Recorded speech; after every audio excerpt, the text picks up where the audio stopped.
PCN is brought to you in part by the following underwriters.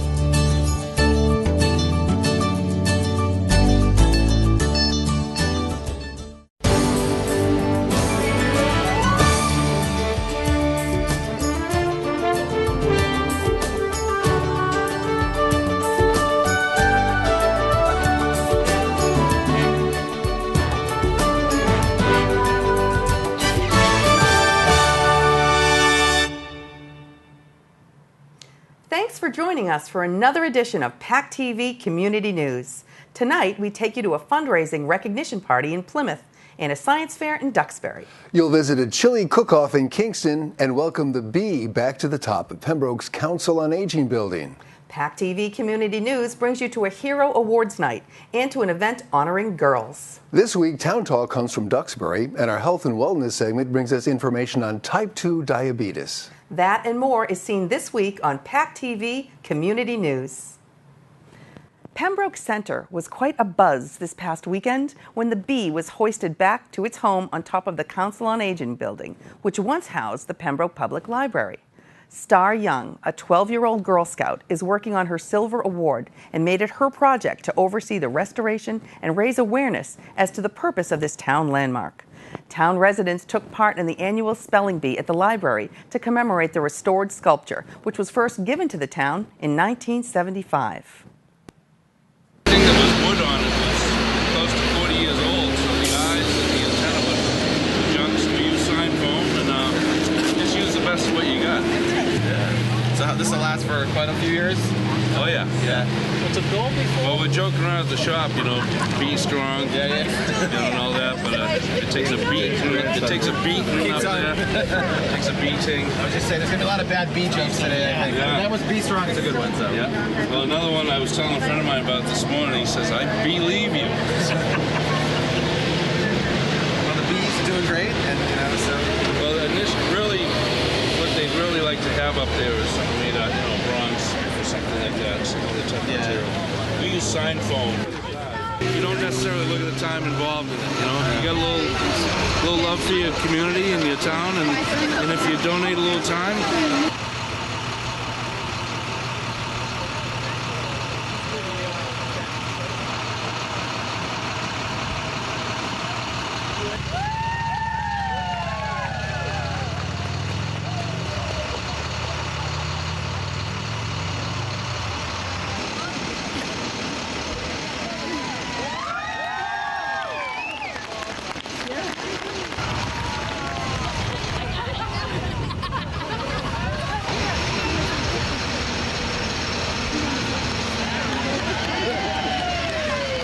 I'm Star Young, cadet from Girl Scout Troop 80342. This bee is my Silver Award project. Ever since I started this project, I've learned new skills to help me later in life. Like talking to adults, taking my time, and keeping paces with every single deadline that I've had to keep. A few other skills I've learned to use is computer skills and making plans for brochures. When I took this project on, I didn't know how much time, work, or effort it would take to complete. I did not even know if the bee was broken until I'd taken an actual picture of it close up. Some of the problems I saw were straight away the broken wing, the chipping off of paint, and the eyes were rotting away. I will have the other eyes that were taken off in the library to display. The bee was created by Mr. Richard Edlund in 1975. The bee was to celebrate the 100th anniversary of the original library. No, this has been a true community effort. Thank you, Michelle Bird from the Board of Selectmen for helping to spur this on. Thank you, Star, David for doing your great work, and Richard, of course, for creating the bee to begin with. And on just behalf of the whole community, state legislature, we want to offer our congratulations and our thanks to all of you for doing this today. And I have a commendation here from the Massachusetts House of Representatives I'd like to share with you, okay? So David, come in close so we can see this. So, the Commonwealth of Massachusetts, be it hereby known to all that the Massachusetts House of Representatives offers its sincerest congratulations to Star Young and David Litchfield in recognition of your efforts to restore the Pembroke Center bee originally crafted by Richard Edlund. The entire membership extends its very best wishes and expresses the hope for future good fortune and continued success in all endeavors. Given this day of March 2014, Massachusetts House of Representatives, signed by Robert A. DeLeo, Speaker of the House, and yours truly. Great job. We're very proud of you guys. Congratulations. Congratulations. The British Beer Company is more than a great local restaurant. It's known for its community connections and for its local and global fundraising efforts. Recently, the BBC in Cedarville held a Focus on Philanthropy event as they approached the $100,000 donation mark over a 6-year period. Their past manager, Leo Finn, was instrumental in raising this money for local charities such as the Boys and Girls Club of Plymouth and Relay for Life. PCN stopped into this recent event where the tables were turned to raise funds for Leo as he faces his biggest challenge in life. Don't worry about that, Dad. Yeah, it has to be on this side right here. Leo has been with the British Beer Company for over 11 years, and he managed the Cedarville pub right here, and he's very well loved by everyone who comes into the Cedarville BBC. And he's suffering from cancer right now, and we are holding a fundraiser for him and his family to try and help them out. But what I really want you to know about Leo is that for the past 11 years, he has held fundraisers just like this for other people in the community. Golf tournament, he does Relay for Life, he does a bake sale for the Cancer Society as well as for the Animal Rescue League here in Plymouth. I mean, he's just supported many, many local charities and causes. And he himself, through the pub and the BBC, has raised over $100,000 to help other people in need. You know, we just really love him, and we just want to support him in any way we can through our charitable endeavors. And it's not just here at the Cedarville BBC that we do fundraising. Every single pub does fundraising for its community.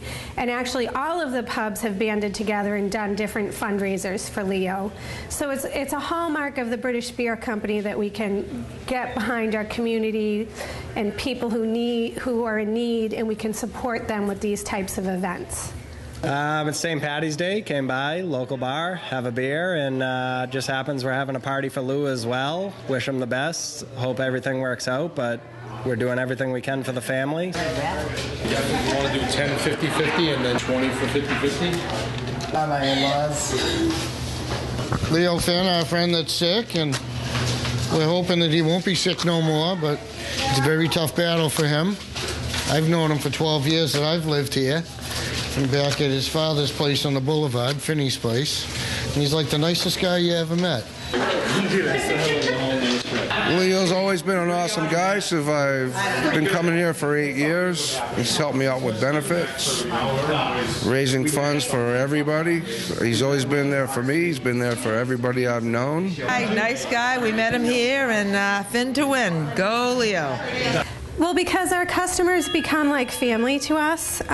They come in so often, and we get to know them so well. And I don't know, why do we do it? Because it's the right thing to do, to give back to the community that supports you.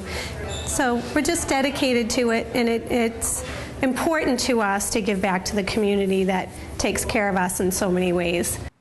Duxbury's elementary schools held their annual science fair in line with the Massachusetts Science and Technology Framework of Creative Thinking and Problem Solving. There were 6 grade levels represented with 3 categories: experimental, illustrative, and technological engineering. PCN stopped into the awards to hear more about the projects and meet the administrators behind it. We had the 30th annual science fair here at the Alden School, which is a K through 5 elementary science fair.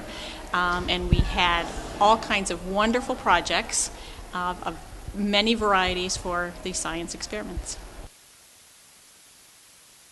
And each child's project was judged by 3 different judges, and they shared what they had learned, their hypothesis, their questions, and they did a great job.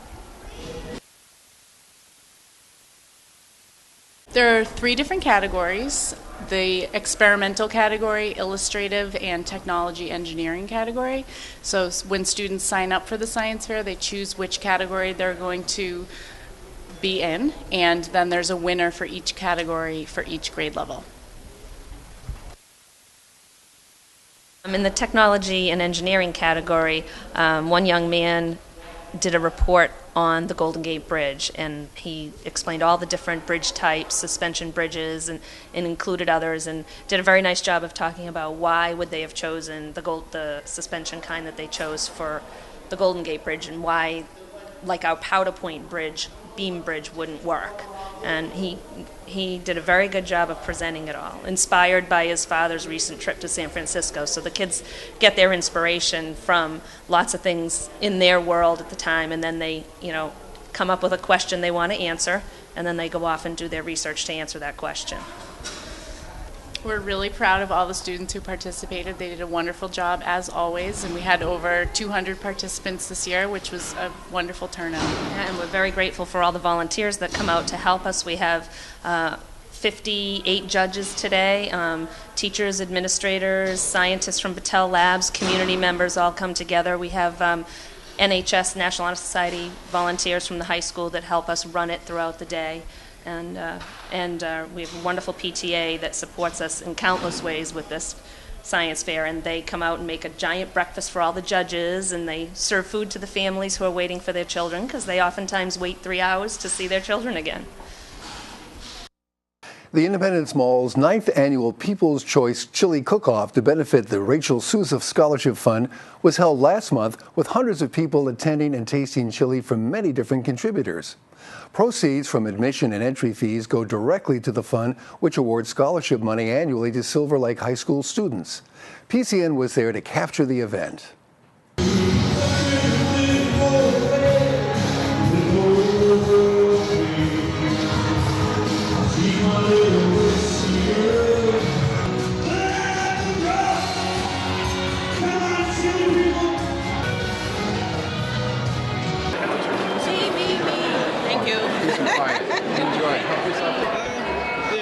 I think our chef came up with it. I'm not quite sure. She gave us a recipe and we just made it.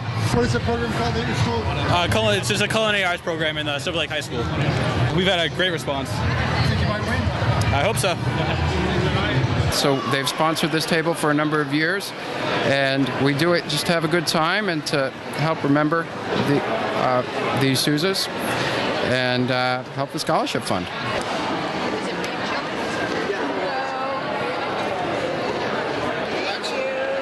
We're here donating our time and our chili, and for a good cause, some good live entertainment. Good times here.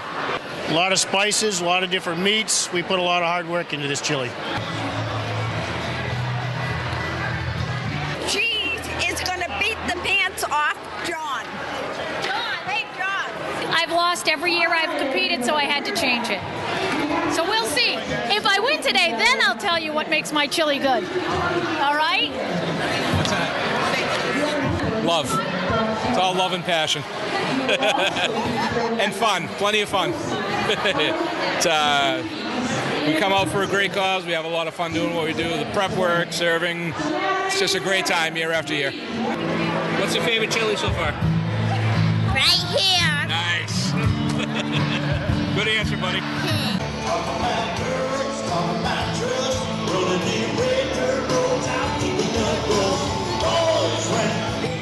We have this every year. This is our 9th annual. The money goes to the Rachel Souza Scholarship Fund, which awards scholarships to Silver Lake students. We had a pretty good response in participants and for attendance. The Plymouth Chamber recently hosted a special global event called Because I Am a Girl. This worldwide initiative strives to end gender inequality and promote girls' rights, as well as helping them out of poverty in countries around the globe. By focusing on girls, the charity can support a generation of empowered women, mothers, workers, and leaders who will improve the lives of everyone around them.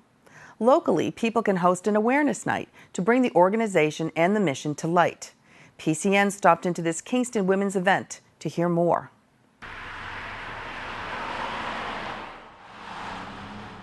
The Plymouth Area Chamber of Commerce hosted a gathering for the Because I'm a Girl campaign, a global initiative put forth by Plan International USA to create sustainable projects in developing countries to give girls access to the most basic of human rights. Their concept is to bring equality to girls in developing countries. It's all about their education. It's all about where they are in the role in the family. So today I am inviting people to come in, watch a film about a couple girls who Plan has helped. Suma is one of them. Wobbly is another one. And through those films, we're bringing awareness to the world. It's time to change. As part of a gathering, we're proud to bring you one chapter of Girl Rising, which is Suma's story.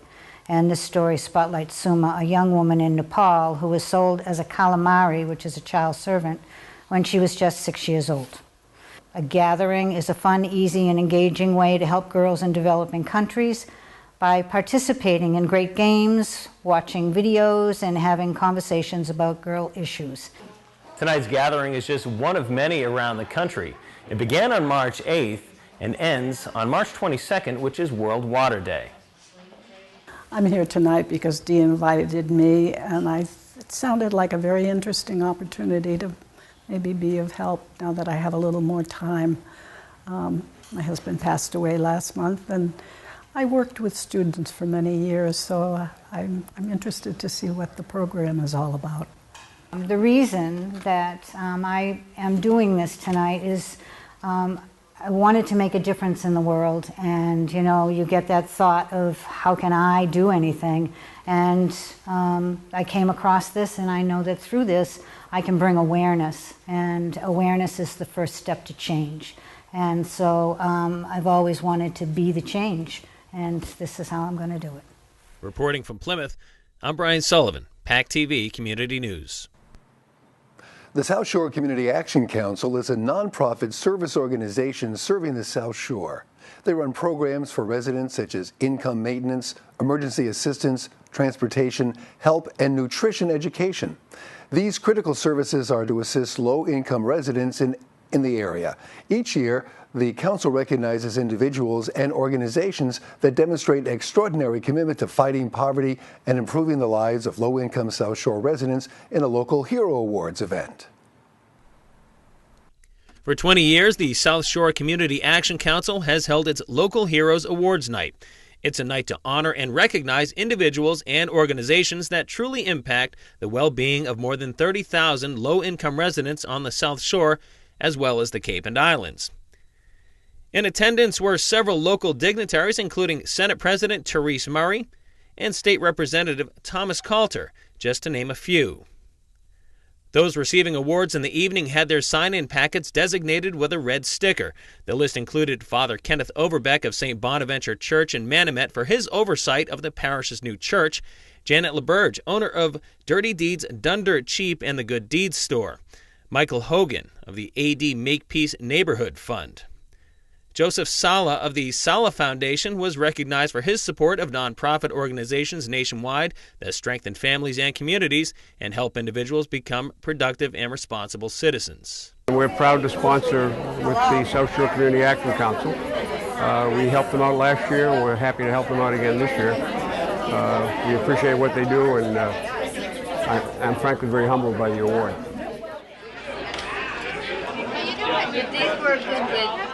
I've been on the board of directors since 2000, I think, and I've been president of the board for about 7 years now.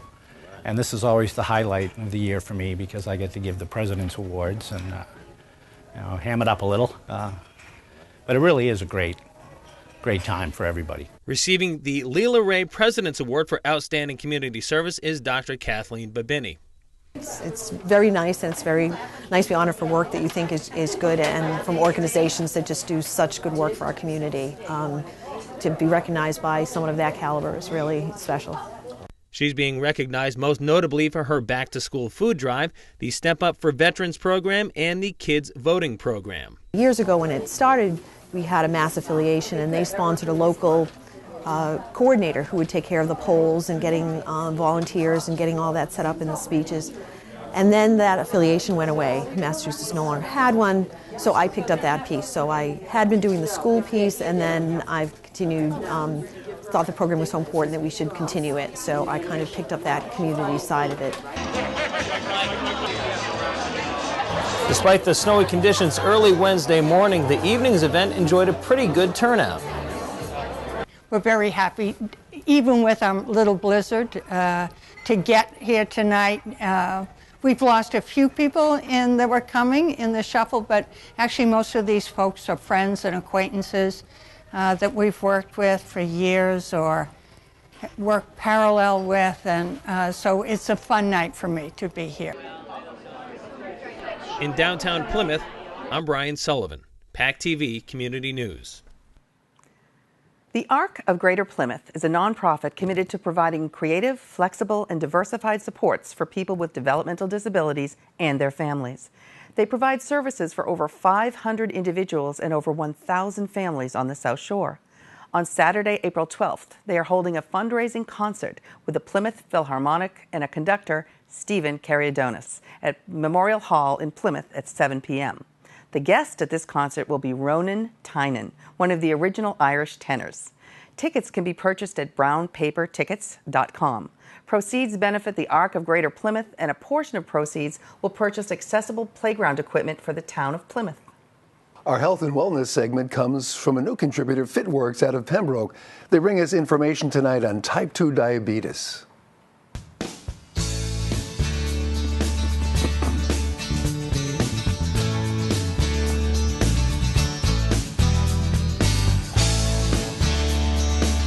This program started as a medical trial for the effects of type 2 diabetes.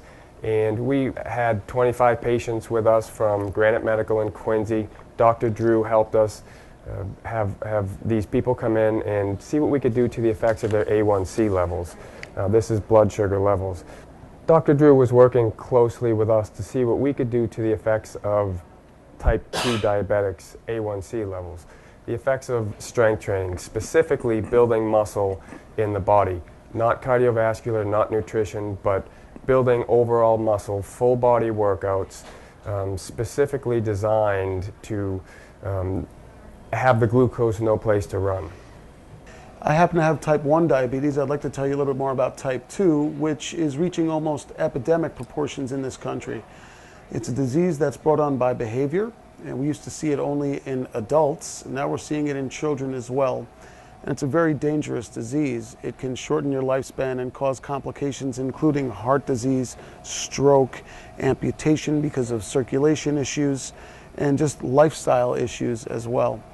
We know that weight training, consistent weight training, can help you utilize stored sugar in your bloodstream. Diabetes is a disease of poor sugar processing, so the weight training can really help. The complications can be stopped by good adherence with nutrition and weight training. And we know that over time, you can turn your reliance on medication around, and you can decrease your blood sugar levels just by sticking with a solid, consistent program of strength training that can simply change your life. Within 3 months, we quickly realized that we were able to lower people's A1C levels by a full point. A1C levels coming down from 10 to 9 to 8 being pre-diabetic was very important in the study to realize that strength training is the most important part, not just for diabetics, but in overall health and lifestyles. As we get older, we now realize that building muscle is beneficial for everyone, not just type 2 diabetics. Type 2 diabetes is the #1 disease on the rise, not only in men and women, but also now we're finding in children. It's very important to know that strength training can help and even reverse the effects of type 2 diabetes. Thank you for watching. Our Town Talk segment this week is from Duxbury's town manager, Rainey Reed.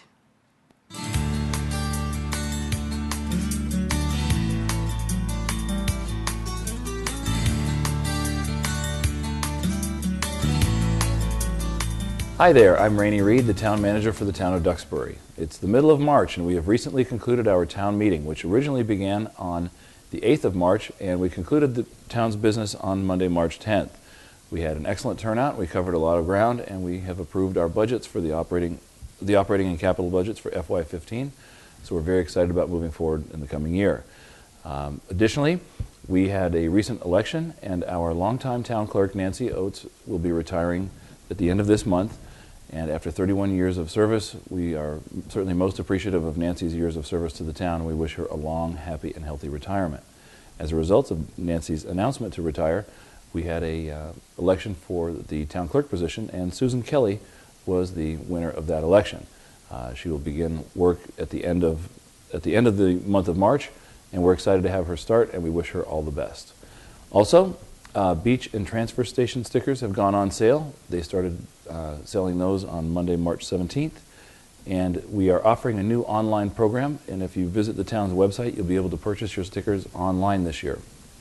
The rates for beach stickers will be non-resident beach oversand stickers. If they're purchased before April 30th, will cost $295. After May 1st, the price will increase to $325. Resident oversand stickers purchased before April 30th will cost $160, and if they're purchased after May 1st, they'll cost $180. So we encourage people to apply early and enjoy the discount while they can. Additionally, transfer station stickers are also available online. And that's all for today. Thank you very much. Thank you for watching this week's edition of PACTV Community News. Replay times are listed on our website, PACTV.org. Click the PCN tab to watch individual stories or an entire program. And see us on YouTube by searching for the PACTV Community News channel. Like us on Facebook and follow us on Twitter to receive previews each week and links to all our stories. We're planning stories for the spring and summer. You're welcome to send your story ideas to kim@pactv.org. And be sure to watch us next week for more PACTV Community News.